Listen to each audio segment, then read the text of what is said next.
Sistema Michoacano de Radio y Televisión presenta.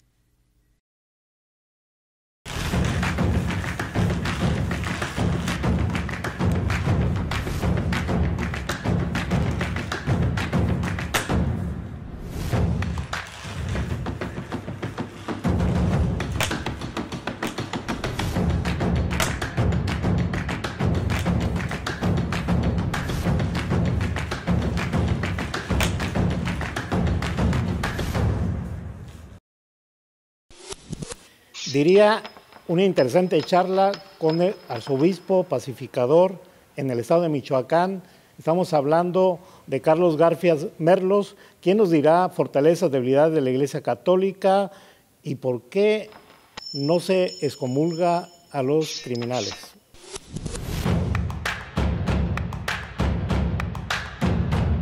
Y bueno, pues ahí tenemos la oportunidad de charlar con él. Gracias por aceptar la entrevista. Con mucho gusto. Vengo a participar en este programa con mucho gusto, esperando poderles dar información que sea de utilidad para todos ustedes y que podamos hacer un momento interesante y de proyección para nuestra sociedad aquí en Morelia, en Michoacán y en México. Don Carlos, la situación de su trayectoria, usted de pequeño se vio como jerarca católico, como jerarca religioso, se vio dando misa de niño, ¿o cuál era su sueño, su ilusión de ser grande, doctor, médico? No sé. Pues afortunadamente yo empecé a participar en la iglesia en mi pueblo, en Tuxpan, Michoacán. Desde niño, a los 7 años, yo iba a la misa de 6 de la mañana con mi mamá y rezaba el rosario también a las 6 de la tarde en el templo parroquial con mi mamá, que era muy devota. Y en esa manera yo fui acercándome al templo, de manera que a los 7 años pedí si podía ser acólito. Y a los 7 años empecé a tener el contacto directo, cuando me aceptaron como acólito en la parroquia, con los sacerdotes, el párroco, los vicarios, y se empezó a hacer mi lugar de encuentro. Iba a la misa de la mañana, iba al rosario en la tarde, acompañaba a mi mamá a todos los temas religiosos, y después en el colegio Cristóbal Colón, donde estudié la primaria, las religiosas empezaron a ver mi interés por la iglesia y por todo lo relacionado con la iglesia, y empezaron a preguntarme que si no me gustaría ser sacerdote. De forma que a los 8 o 9 años yo ya hablaba de la posibilidad de ser sacerdote. Y fue lo que yo empecé a cultivar en mi mente y en mi corazón, la posibilidad de ser sacerdote. Estuve prácticamente desde esa edad, 7 años a los 11, 12, con el tema. Las hermanas religiosas me acompañaban, me ayudaban, y en mi familia, mi papá, mi mamá, mis hermanos, todos fueron convenciéndose que yo quería ser sacerdote.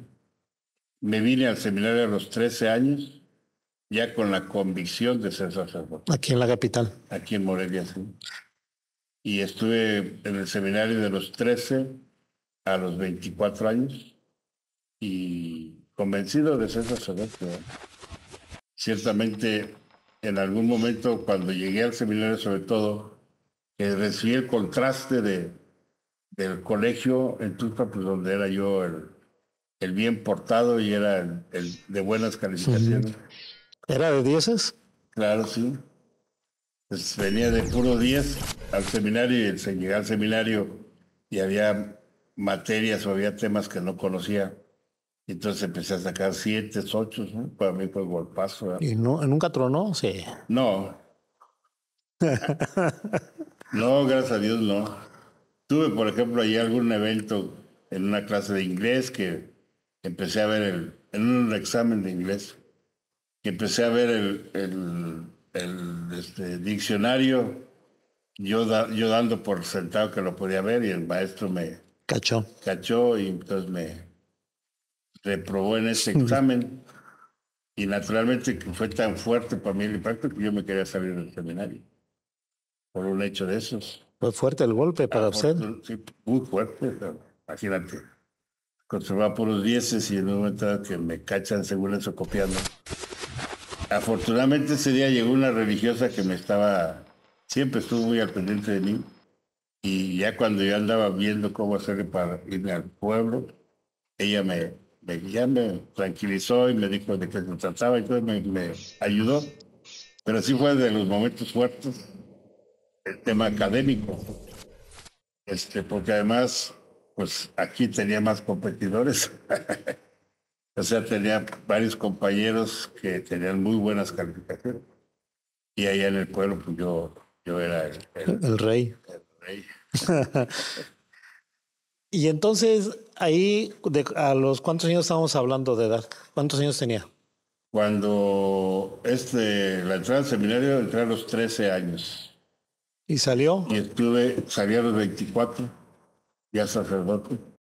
¿Cuál fue su primer misa? Fue antes de los 24 años, me imagino, ¿no? Como prácticas o como Bueno, oficiar una misa. como parte de las clases y del aprendizaje, a los 23, cuando estábamos en tercero o cuarto de teología, era cuando teníamos ya que ensayar para celebrar la Eucaristía. La primera misa oficial formal fue el 23 de noviembre de 1975, cuando nos ordenamos sacerdotes, los 11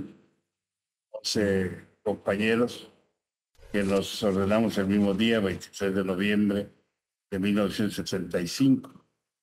Y yo celebré la primera misa cantada, que le llamamos el cantamisa, en mi pueblo el 27 de diciembre de 1975. Para entonces, yo ya estaba colaborando en el seminario como maestro y formador en el seminario menor, donde duré 10 años como sacerdote allí en el seminario menor. Y a los 10 años, en 1985, me encargaron que fundara el curso introductorio que se estableció en el Ongarícuaro, ahí a la orilla del lago de Pascua, y ahí estuve 10 años, del 85 al 95. En el 95, el señor don Alberto Suárez Inda, que entonces llegó de arzobispo aquí a Morelia, me trajo aquí a colaborar con él.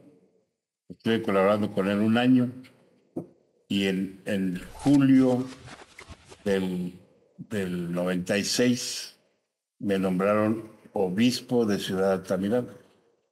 Entonces me fui a Ciudad Altamirano 7 años. 7. Quedé de obispo ahí en Ciudad Altamirano. Después de Ciudad Altamirano me pidieron que fuera de obispo a Nezahualcóyotl, a Ciudad de Nezahualcóyotl, y duré también 7 años ahí en la periferia de la Ciudad de México.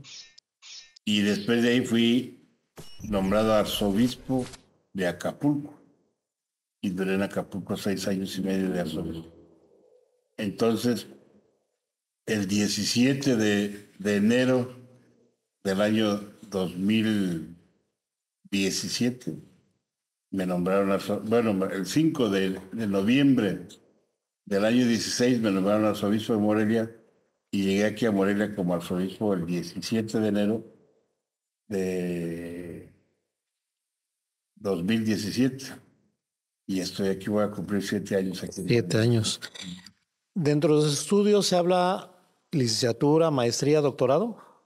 Sí, sí, yo estudié aquí en el Seminario de Morelia, toda la preparación que menciono de 1964 a 1975. Estudié humanidades, filosofía y teología. Después estuve estudiando en en el Instituto de Capacitación del Magisterio de Michoacán, estudié la normal primaria. Ahí terminé bien la primaria.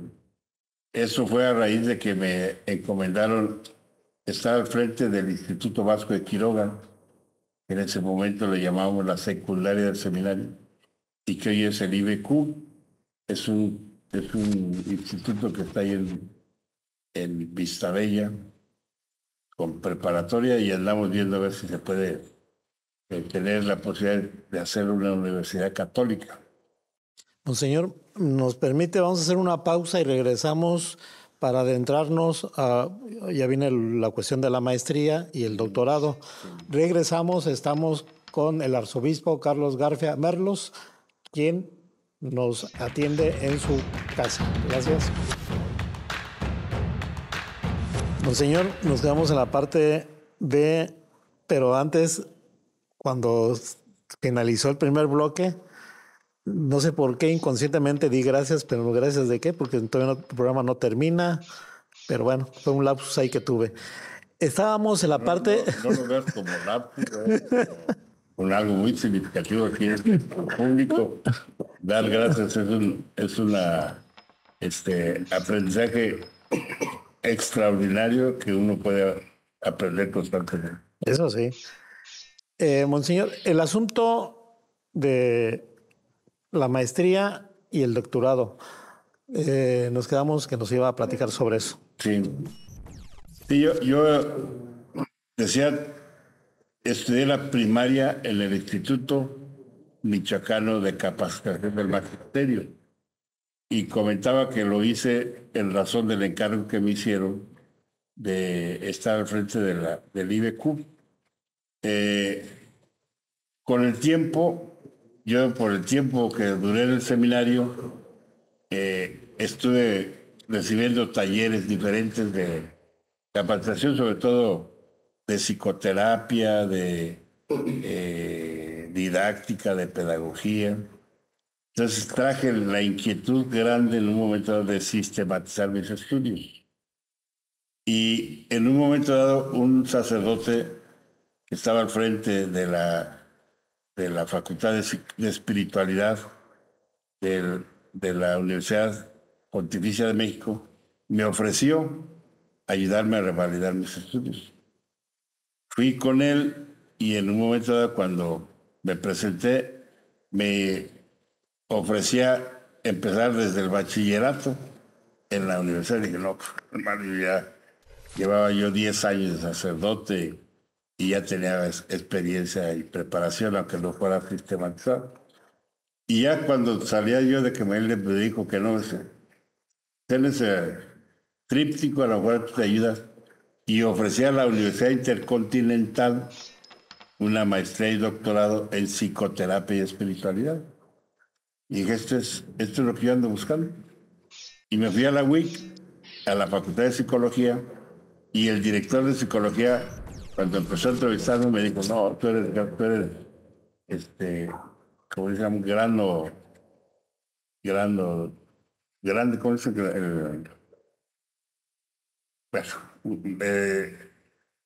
Grande de libra, algo así. Y me admitió, llevaba un mes el curso del inicio de la maestría, y me admitió.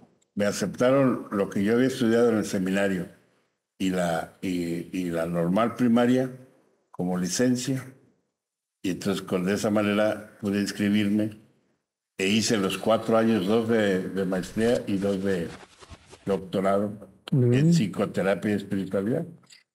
En el proceso de la niñez hacia cuando el doctorado, ¿qué recuerda más de punto de vista que lo reforzó su idea, su ideal de ser, de soñar, de ser religioso, jerarca religioso? ¿Qué lo motivó más? ¿Qué evento?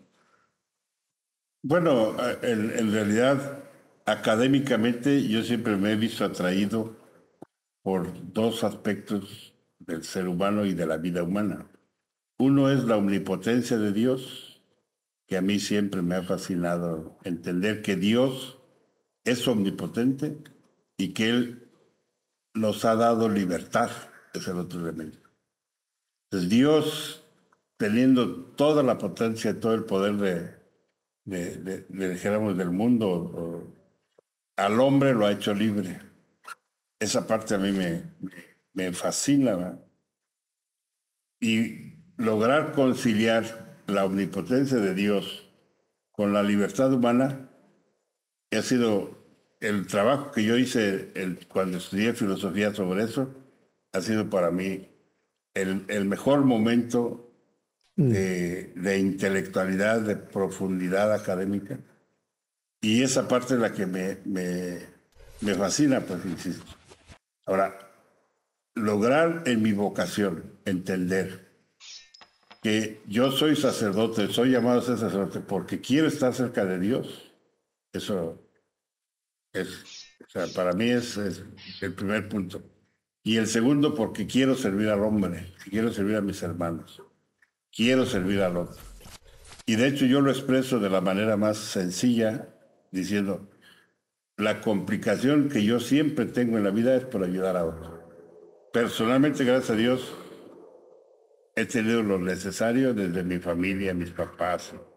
Aunque fuimos familia pobre, éramos 11, mi papá era chofer, mi mamá ama de casa, pero nos atendieron de lo mejor posible. No me ha hecho falta nada en la vida, gracias a Dios. Pero por los demás, me complico todo lo que sea y me meto en las situaciones más difíciles que pudiera creer. Y en ese sentido, digamos, de que dentro de la propia Iglesia Católica hay diferentes corrientes de pensamiento. ¿Dónde se ubica? Te voy a platicar uno de los temas que en algún momento dado he estudiado. Hablando de los grupos humanos, todo grupo humano, hay un subgrupo que le llamamos oficial, que es el que va por el camino, supone. Hay un subgrupo que le llamamos natural, que es el que siempre lleva la contra para crecer y para mejorar. Y hay un subgrupo que le llamamos oscilante, que es el subgrupo que se va por un lado para el otro según le conviene. Y veámoslo donde quiera que encontremos un grupo humano, siempre van a ser 3 subgrupos. Yo siempre me he considerado del subgrupo natural. O sea, yo estoy alineado, pero siempre estoy proponiendo, siempre estoy planteando novedades, siempre estoy planteando aspectos nuevos y diferentes, ¿no? O sea, ni un lado para otro, ni a ningún extremo, digamos. No. Bueno, ahí en ese subgrupo natural es donde luego salen las rebeldes, los extremos de inconformidad y demás. Pero yo considero la gracia de Dios de ser oficial siendo natural. Y yo lo digo así en la vida cotidiana. Mis superiores, desde el seminario, me hicieron oficial para que no me radicalizara en lo natural. Entonces, cuando ya yo empecé a sobresalir, me hacían encargos oficiales y yo los hacía, pero con algún aspecto que le añadía o que le proponía. En ese sentido, eso para mí fue lo que me ayudó a no ser tan radicalizado en lo natural, o no ser tan rebelde o tan descontento, inconforme, sino ir haciendo una combinación ahí. Siguiendo esa pauta, tenemos, considero 2 ejemplos en Michoacán de sacerdotes que, entre comillas, podemos decir que son rebeldes. El padre Goyo y el padre Pistolas, que son ejemplos de una rebeldía o de que trastocan, digamos, ahora sí, lo natural del catolicismo. ¿Cómo los ve la Iglesia a ellos? Digo, como tú lo dices, o sea, ellos son muy buenos sacerdotes y podrían ser excelentes líderes dentro de la sociedad si no fueran tan rebeldes y no se hubieran ido por su lado, independientemente de quienes tenemos autoridad sobre ellos. Es tanto Goyo como Padre Pistolas. Ellos se han ido por su camino y ahí es donde la iglesia ya no los puede aceptar, porque ellos llevan su camino independientemente del obispo o de la jerarquía de la iglesia. La iglesia ya los perdió. No, los está llamando a que se alineen, a que se pongan dentro de la estructura y de la normativa de la iglesia. ¿Cree que todavía es posible después de tantos ejemplos que han dado de... La iglesia siempre seguirá con los brazos abiertos para todo aquel que se arrepienta y que perdona? O sea, en ese sentido, no hay ningún momento en que se les pueda decir, están perdidos. Ellos tienen su decisión. ¿Hay más casos así? ¿Cómo? ¿Hay más casos? En todos lados hay casos. Michoacán, aparte de esos dos, Pues hay 2, 3 más, sí. 2, 3 más. Sí, en Michoacán. Pero los más así sonados son... Bueno, porque ellos mismos se han promovido en los medios y han buscado el reconocimiento. Los reflectores. Pero han buscado que la sociedad conozca la parte que en su momento les beneficia a ellos, pero también en su actitud de no aceptación de la disposición de la iglesia, pues les perjudica, ¿no? ¿Quién es mejor? ¿Padre Goyo o el Padre Pistolas? ¿Quién es mejor, Padre Goyo o Padre Pistolas? Cada quien tiene su estilo. Vamos a un bloque, Monseñor, y regresamos con ustedes. Estamos hablando con Monseñor Carlos Garfias Merlos. Regresamos. Don Carlos, le voy a hacer un planteamiento de una vivencia primero, en base a la vivencia. Yo de pequeño me acuerdo que me obligaban a ir a misa, pero era de todos los domingos y tanto obligar, pues uno no quería ir y ahí estábamos. Eso fue casi durante una parte de la primaria, como hasta tercero de primaria, o a esa edad, como a los 8, 9 años. Después nos cambiamos de ciudad y unos tíos que eran evangelistas y nos llevaron a su iglesia y nos resultaba un poco más divertido porque cantábamos pasajes bíblicos, etcétera, y al final había una convivencia. Y al final me fui a estudiar a la Escuela Superior de Economía desde antes y empieza uno con ideas de ateísmo, comunismo, socialismo, materialismo dialéctico, es histórico, y me quedé en el limbo. Como dice Alberto Cortés, no soy de aquí ni soy de allá. La Iglesia Católica en Michoacán, ¿cuál es ha perdido adeptos, ha ganado?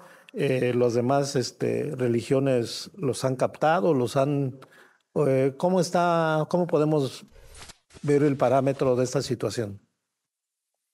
Bueno, yo creo que el tema es interesante y muy importante poderlo valorar en sus expresiones. O sea, la Iglesia Católica tiene un buen porcentaje de adeptos en Michoacán. Vamos a hablar de la población total de Michoacán, hablamos de un 75-80% de adeptos para la Iglesia Católica.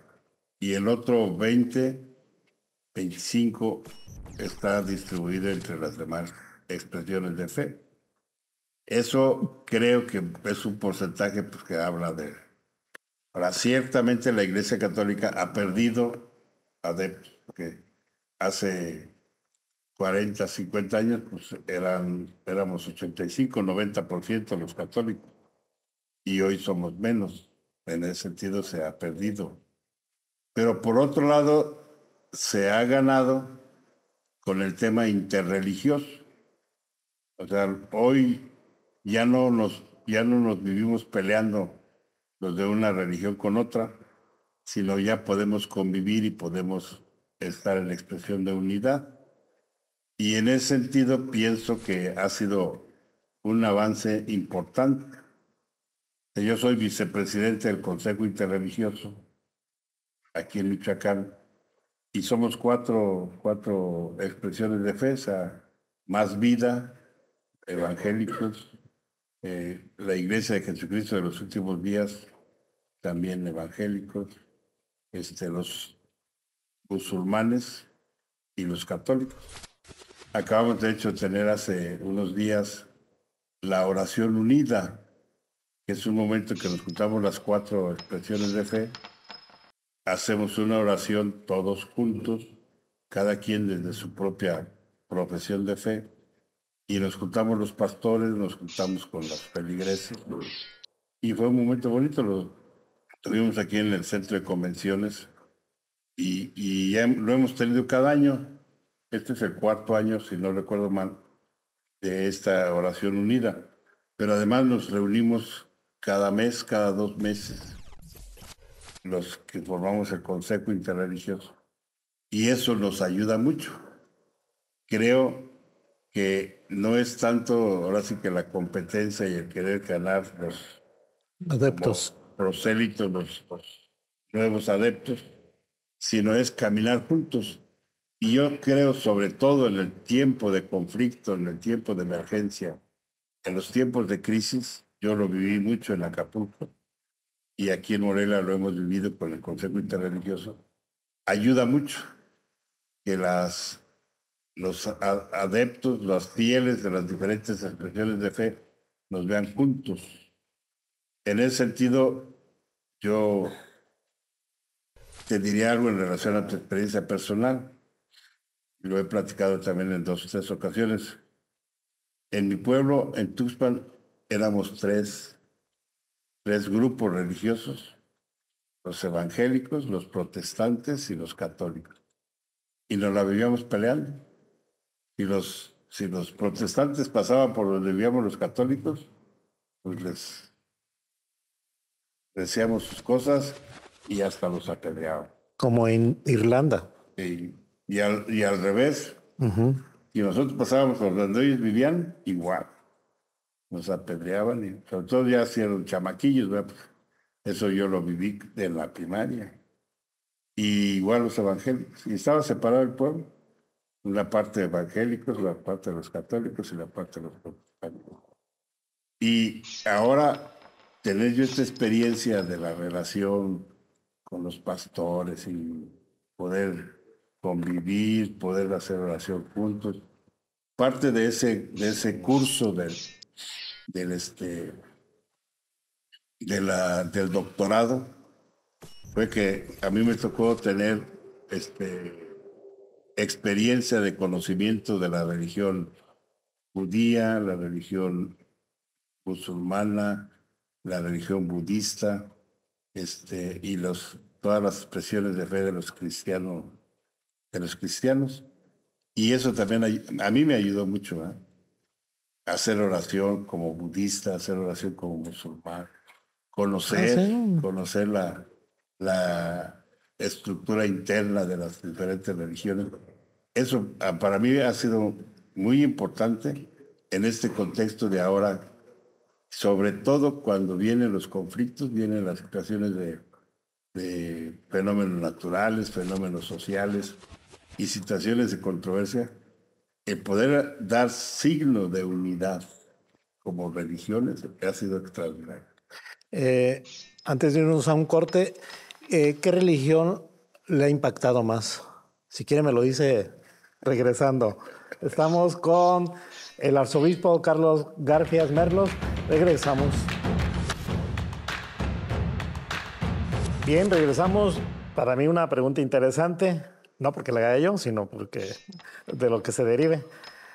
La pregunta fue en el anterior bloque, ¿qué religión le impresionó más, le agradó más, le tomó así como de sorpresa o admiró más en su momento?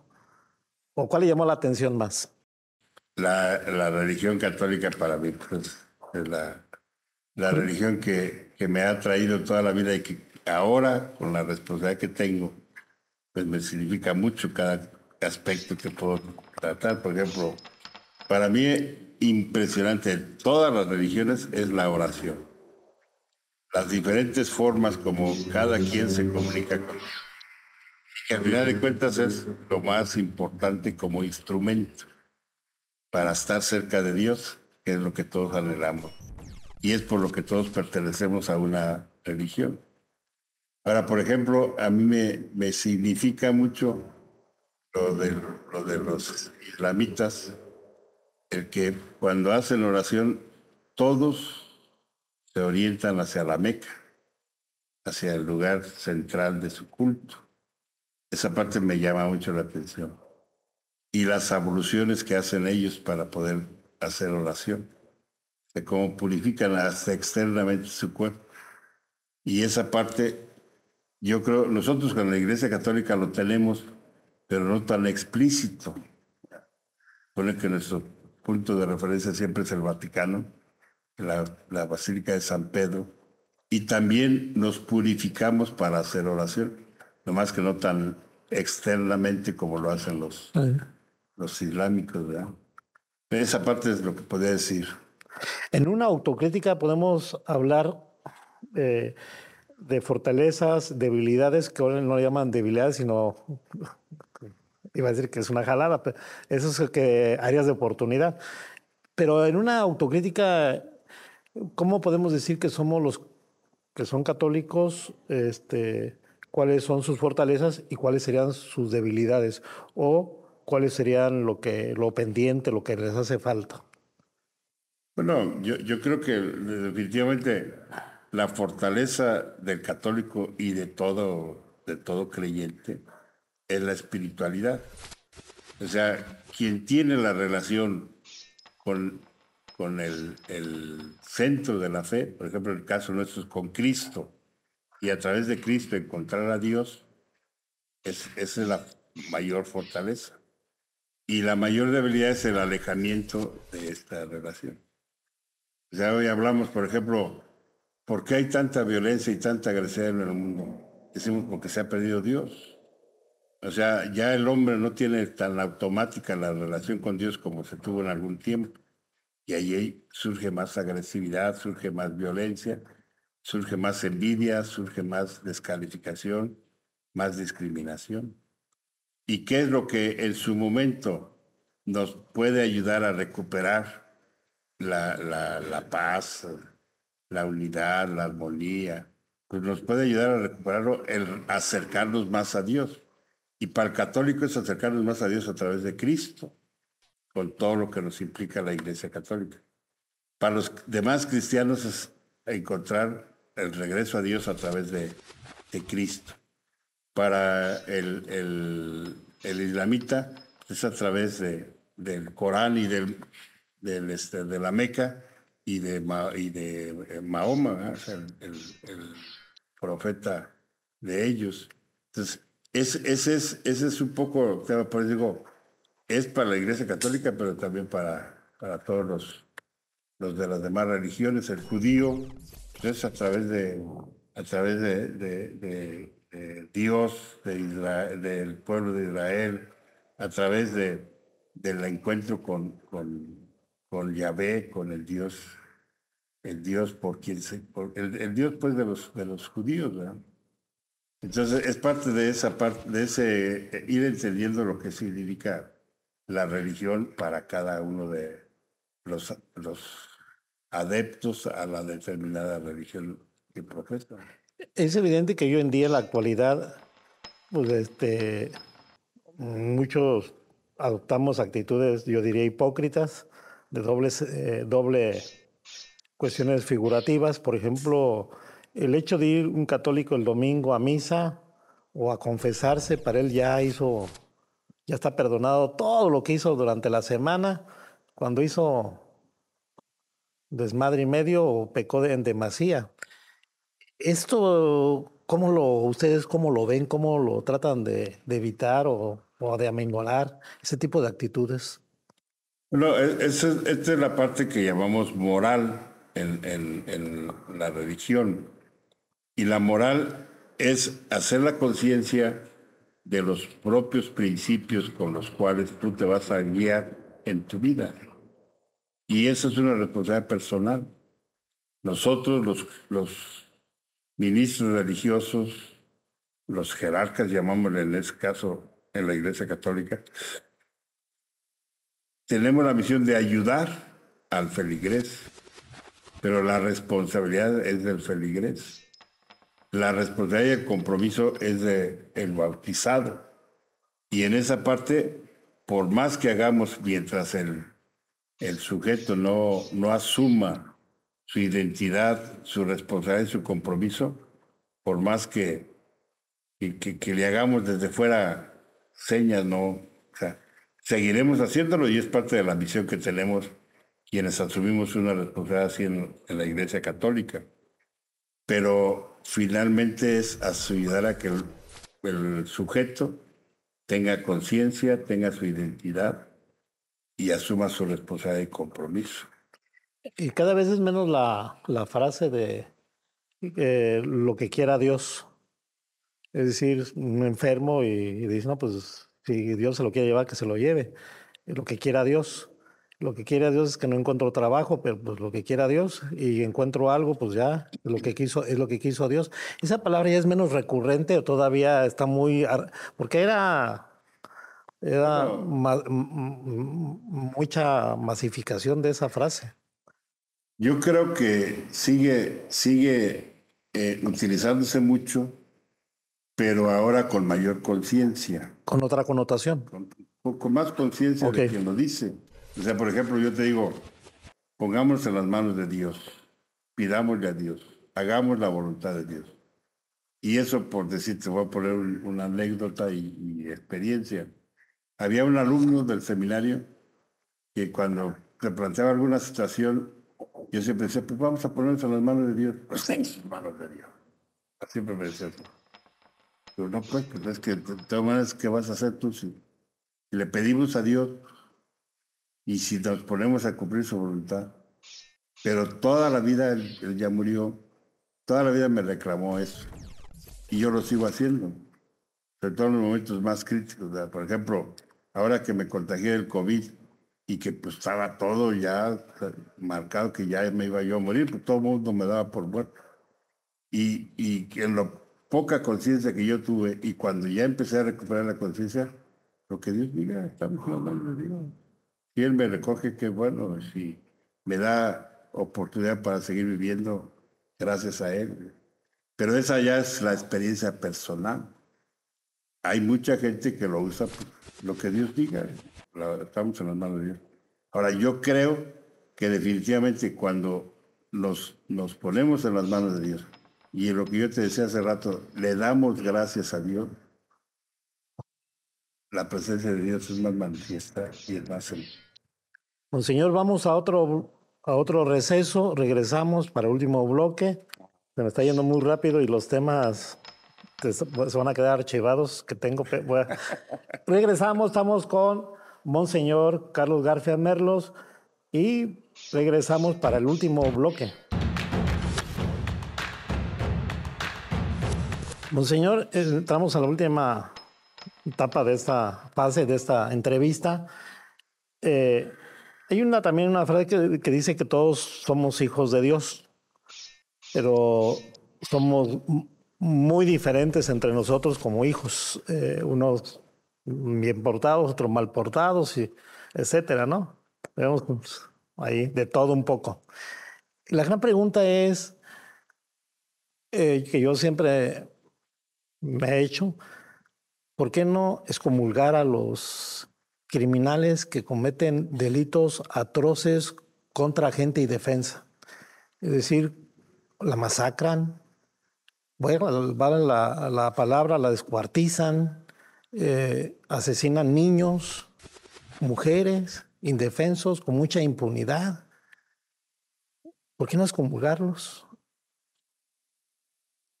Bueno, yo creo que la norma de la iglesia está. yo lo he comentado esto, sobre todo cuando se habla del diálogo con los delincuentes, del diálogo con los que dañan directamente, como tú lo dices. La iglesia por sí misma tiene que ofrecer el perdón. Y la presencia de Dios es un Dios misericordioso que perdona y que es compasivo. Ahora, la iglesia tiene sus normas. Si esta persona que mató, si esta persona que le generó una tortura muy terrible a las personas, etcétera, si él se arrepintiera y él se acercara a pedir perdón a la iglesia, se le podía pedir esto que tú dices, ¿verdad? Los suspendes, los comulgas, ¿no? Pero esas personas no se acercan. A estas personas hay que buscarlas para ofrecerles el perdón. Y esa parte es la visión de la iglesia, diferente a la misión que tiene una autoridad civil. O sea, la autoridad civil tiene que perseguirlo, tiene que juzgarlo y tiene que sentenciarlo. La iglesia no es esa la misión de la iglesia. Ahora, en un momento dado, lo que tú mencionabas de los padres Goyo y el padre Pistolas. la iglesia no los ha condenado ya por las razones que podamos tener en relación a ellos. Se les está buscando para perdonarles y para reinstalarles como sacerdotes, que es la misión de la iglesia. O sea, esa parte es la que es más difícil de entender, pero es parte de la misión de la iglesia.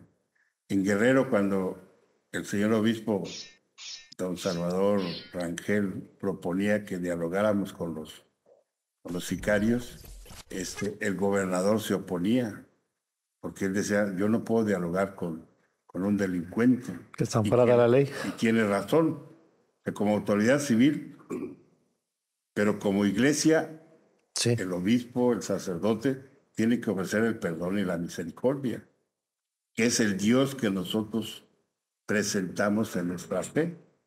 Ahora, esa parte es muy difícil entenderla, Demasiado. pero es la diferencia de la encomienda que tenemos.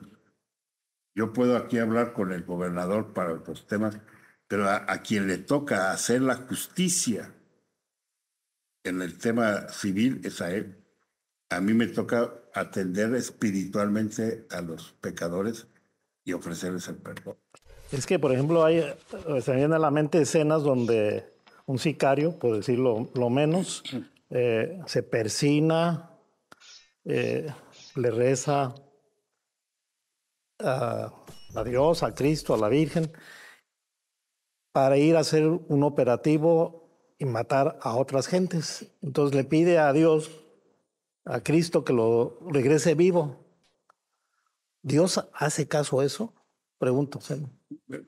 Te lo voy a poner en mi términos. Cuando yo he tenido problemas con algún sacerdote que no acepta su cambio y que él reza para que yo me convierta, y cuando las personas que están alrededor mío rezan para que el Padre se convierta, ¿a quién le irá a hacer caso Dios?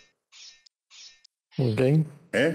Yeah. O sea, el tema es, si nosotros nos ponemos en los contextos de Dios y nos ponemos, como decíamos hace un momento, en la voluntad de Dios, pero si yo quiero imponer mi voluntad, siempre habrá ese tipo de controversia, ¿no?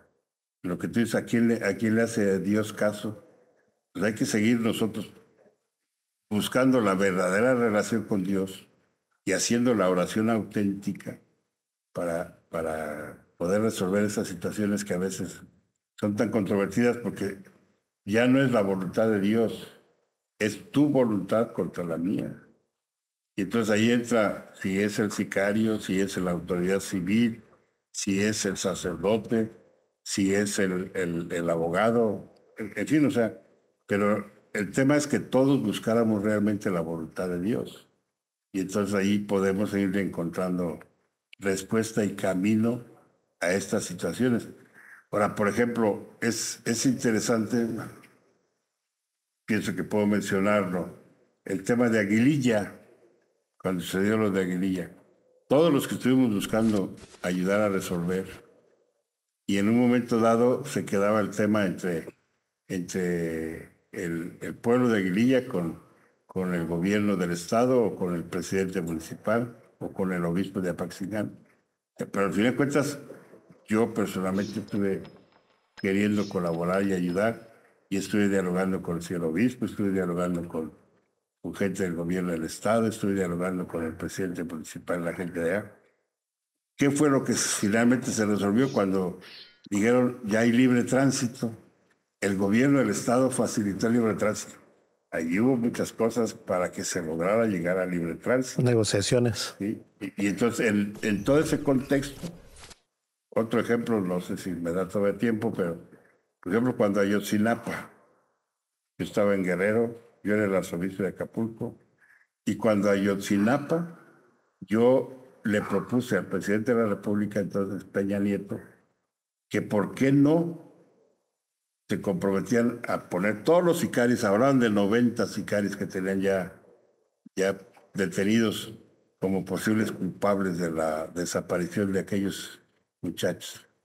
Y yo dije, ustedes comprométanse a que los sicarios reconozcan e identifiquen si ellos mataron a alguno de estos muchachos, y yo me comprometo con los padres de familia les perdonen. Pero si no tenemos nada, y eso, por ejemplo, nunca se logró acordar, cuando yo vi a Peña Nieto, vi a Soyochón, vi al general Cienfuegos, vi al almirante Ortega, creo que entonces, a todas las autoridades de primer nivel para hacer justicia en México, y no se logró porque se ocupaba ahora sí que un careo directo entre los sicarios con los dañados, con las víctimas. Y esa parte habrá, por ejemplo, uno de los temas que yo planteo mucho, el tema de construcción de paz, es la atención a las víctimas de la violencia. Porque cuando la víctima la escuchamos y le ayudamos a ir encontrando un proceso de perdón, cambia su experiencia interna, su paz interior, y podemos reconstruir a la persona y reconstruir el tejido social. Esa es la parte que tenemos como visión muy importante quienes queremos comprometernos por construir la paz. A mí me queda muy claro su papel de pacificador, de intentar pacificar las regiones del estado de Michoacán. De hecho, hace una serie de consejos a nivel distrital, municipal, pero la pregunta es, porque se nos está yendo el tiempo, si la Iglesia Católica, en el caso específico de Michoacán, es fundamental para darle gobernabilidad al propio Estado. Bueno, así como decir fundamental, no, pero sí está haciendo ahorita en este momento, un aporte importante como Iglesia Católica, con el Consejo Interreligioso y con el Consejo Michoacano para la Cuestión de la Paz y la Reconciliación. Y la Iglesia Católica ha estado presente en todos los colectivos que han surgido desde la pandemia, sobre todo, pero desde antes. O sea, la red Juntos por Michoacán, que aglutina a los rectores de las universidades de Michoacán y de Morelia, el Michoacán Humanitario, colectivo que surgió en ocasión de la pandemia y que estuvimos ayudando de todas las formas posibles, el Consejo Michoacano para la Cuestión de la Paz y la Reconciliación, que tenemos funcionando 3 años y medio, y que estamos ahora impulsando la instalación de los comités municipales de Cuestión de Paz y de Reconciliación, integrando al presidente municipal, a los párrocos y a los pastores de las demás iglesias, a la sociedad civil, y organizando ahí los 7 ejes que estamos manejando como parte de la estructura del Consejo Michoacano para la Cuestión de la Paz y la Reconciliación.